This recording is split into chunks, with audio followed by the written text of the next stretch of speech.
Soybean market किस मुश्किल कै गुजर रहा है? सरकार की क्या भूमिका? आने वाले दिनों में सोयाबीन में भाव सुधार की उम्मीद है। आइए सोयाबीन के अपडेट के बारे में जानते हैं एम के कमोडिटी की ये नई रिसर्च रिपोर्ट। मध्य प्रदेश के बाद अब महाराष्ट्र के किसान एमएसपी तो दूर लागत से भी कम कीमत पर सोयाबीन बेचने पर मजबूर हुए हैं। सोयाबीन के दूसरे सबसे बड़े उत्पादक राज्य में किसान कम कीमतों के कारण बदहाल हैं। कीमतें इस कदर नीचे आ चुकी हैं कि उन्हें लागत से भी कम में उपज बेचने का मजबूर होना पड़ रहा है। चुनाव के दौरान किसानों को अच्छी कीमत देने का वादा किया गया था, लेकिन अब तक उन्हें कोई राहत नहीं मिली है। पिछले कई महीनों से देश भर में सोयाबीन किसानों को अपनी उपज का सही दाम नहीं मिल रहा है। नौबत यहां तक आ पहुंची है कि किसानों की खेती की लागत भी नहीं निकल पा रही है। इसकी एक बानगी महाराष्ट्र में देखने को मिल रही है, जहां विधानसभा चुनाव के समय बीजेपी के नेतृत्व वाली महायुति ने 6,000 रुपए एमएसपी का वादा किया था। अब उसी राज्य में किसान सोयाबीन को वर्तमान एमएसपी 4,892 रुपये से 2,800 रुपये तक कम कीमत पर बेच रहे हैं। सरकार भी इस बात को मानती है कि एक क्विंटल सोयाबीन के उत्पादन में किसानों की लागत 3,261 रुपये आती है। कृषि लागत एवं मूल्य आयोग सीएसीपी ने अपनी रिपोर्ट में इसका खुलासा किया है। सोयाबीन किसानों के लिए यह फसल बहुत महत्वपूर्ण है, लेकिन मौजूदा हालात में दामों की गिरावट ने उनकी चिंता बढ़ा दी है। किसानों का कहना है कि अगर सोयाबीन के रेट 6,000 रुपये प्रति क्विंटल नहीं पहुंचे तो उन्हें भारी नुकसान हो सकता है। दूसरी ओर व्यापारियों ने सोयाबीन को स्टॉक करके रखा हुआ है, जिससे कीमतों में हल्की स्थिरता देखने को मिल रही है। अब बात करते हैं कि मौजूदा बाजार में उतार चढ़ाव क्यों।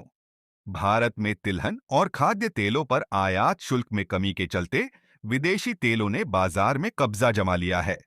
मलेशिया और इंडोनेशिया जैसे देशों से पॉम ऑयल का भारी मात्रा में आयात हुआ, जिसने घरेलू बाजार पर दबाव बढ़ा दिया। पिछले साल का आयात आंकड़ा देखें तो पॉम ऑयल का आयात लगभग 9,30,000 करोड़ तक पहुंच गया था, और इस साल यह आंकड़ा 1 लाख करोड़ पार करने की संभावना है। सस्ते आयातित तेल की वजह से सोयाबीन और अन्य तिलहनी फसलों के दाम गिर गए हैं। इससे न केवल किसान बल्कि तेल निष्कर्ष इकाइयां और इससे जुड़े उद्योग भी संकट में हैं। अंतर्राष्ट्रीय बाजार में सोयाबीन की स्थिति की बात करें तो सोयाबीन का दाम अंतर्राष्ट्रीय बाजार में चीन की डिमांड पर निर्भर करता है। हाल ही में चीन ने अमेरिका से बड़ी मात्रा में सोयाबीन खरीदी है। अब बात करते हैं कि क्या भारतीय बाजार में सुधार होगा। डेटा के अनुसार भारत में सोयाबीन की मांग धीरे धीरे बढ़ रही है। सोया डीओसी की डिमांड अच्छी है।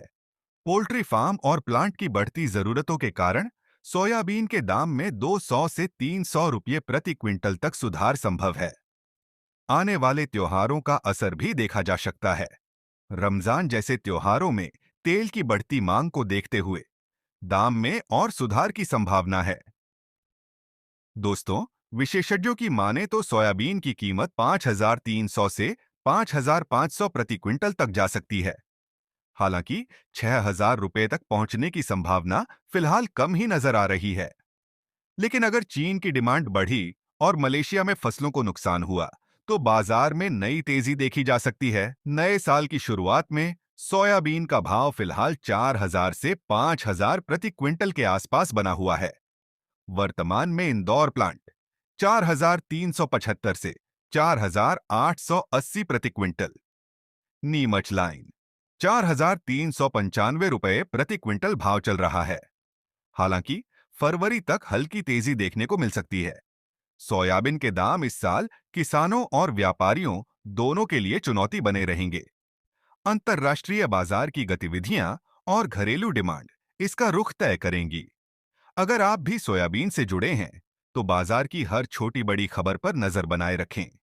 हमें उम्मीद है कि आने वाले समय में किसान भाइयों को उनके फसल का उचित मूल्य जरूर मिलेगा। कृपया ऐसी जानकारी के लिए चैनल को लाइक, शेयर और सब्सक्राइब करें।